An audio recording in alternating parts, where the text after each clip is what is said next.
What's the goal of condition-based maintenance?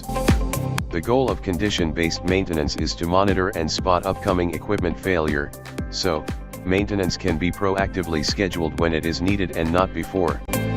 Asset conditions need to trigger maintenance within a long enough time period before failure, so work can be finished before the asset fails or performance falls below the optimal level.